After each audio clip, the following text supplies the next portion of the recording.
ঝাড়বাতি থেকে শুরু করে ল্যাম্পশেড বাঁশ দিয়েই তৈরি হয় সবই। পরিবেশ বান্ধব ও সাশ্রয়ী হওয়ায় খুব দ্রুত এ ধরনের পণ্য দখল করে নিয়েছে সব ধরনের খদ্দেরের মন। বাঁশ শিল্প বাংলাদেশের একটি প্রাচীন লোকশিল্প। এ শিল্পের প্রধান উপকরণ হচ্ছে বাঁশ। সাধারণত গ্রামীণ লোকেরা এই শিল্পের সঙ্গে জড়িত। বাঁশের ব্যবহার বিবিধ। বাংলাদেশের লোকজীবনের খুব কম দিকেই আছে, ব্যবহৃত হয় না।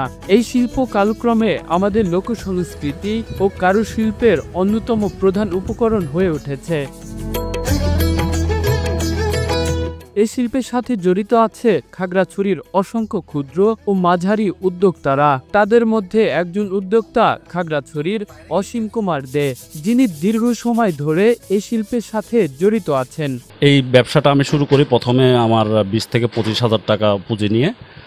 আর এই ব্যবসার এখন বর্তমানে প্রতি মাসে আমার সেল হচ্ছে 3 থেকে 4 লাখ টাকার পণ্য।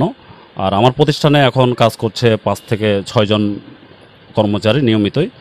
আর এই পণ্যগুলো আমি বাংলাদেশের বিভিন্ন জেলায়, চট্টগ্রাম, ঢাকা, সিলেট, তারপরে বিশেষ করে পর্যটন শিল্প আমাদের সাজেক ভ্যালিতে, ওখানে বেশি সেল হচ্ছে। আর এটা সেল করে আমার পরিবার ভালোই চলছে এবং আমার সাথে যারা কাজ করছে আমার প্রতিষ্ঠানে তাদের পরিবারও ভালোই চলছে। এই কাজের শুরুটা কেমন ছিল জানতে চাইলে উদ্যোক্তা বলেন, মাত্র 20 থেকে 25,000 টাকা দিয়ে এই ব্যবসা শুরু করেন। তৈরি করেছেন ছোট্ট একটি কারখানা, যেখানে কাজ করছেন 8 থেকে 9 জন ছেলে। তারা অত্যন্ত দক্ষতার সাথে তৈরি করে আসছেন বাঁশ শিল্পের নানা ধরনের নান্দনিক পণ্য। এখন তার এই প্রতিষ্ঠান থেকে প্রতি মাসে আয় হয় 3 থেকে 4 লাখ টাকা।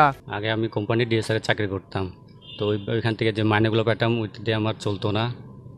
তো আমি পরে বাঁশের বিভিন্ন শিল্পগুলো শিখি।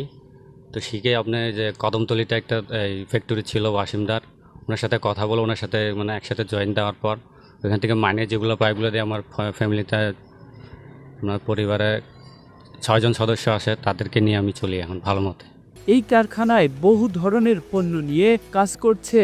তার মধ্যে pen holder, tissue box, mug, পানির বোতল, বাতিদানি, ফুলের টব ও শোপিস অন্যতম।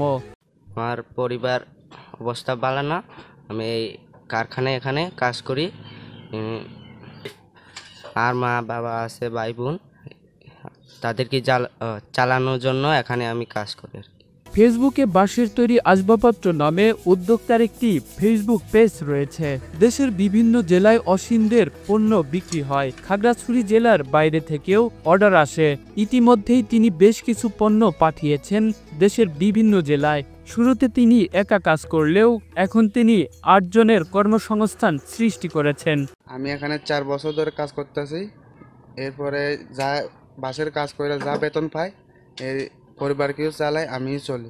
এছাড়া পরিবারের সদস্যরাও তার কাজে নানাভাবে সহযোগিতা করছেন।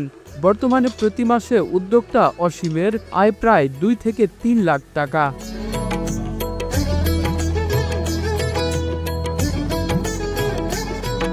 ছোটবেলা থেকে দারিদ্রতার সাথে যুদ্ধ করে বড় হয়েছেন উদ্যোক্তা অসীম। কৈশোর বয়সেই ধরেছেন সংসারের হাল। দেশে তখন করোনা ভাইরাস মহামারীর তুমুল প্রকোপ চলছিল। করোনাকালীন সময় থেকেই বাঁশের জিনিসপত্র তৈরির কাজ করছেন তিনি। অসীমের স্বপ্ন, একদিন তার এই পণ্য দিয়ে বিশ্ব জয় করবেন। Kamrul Islam, news desk, Asian television.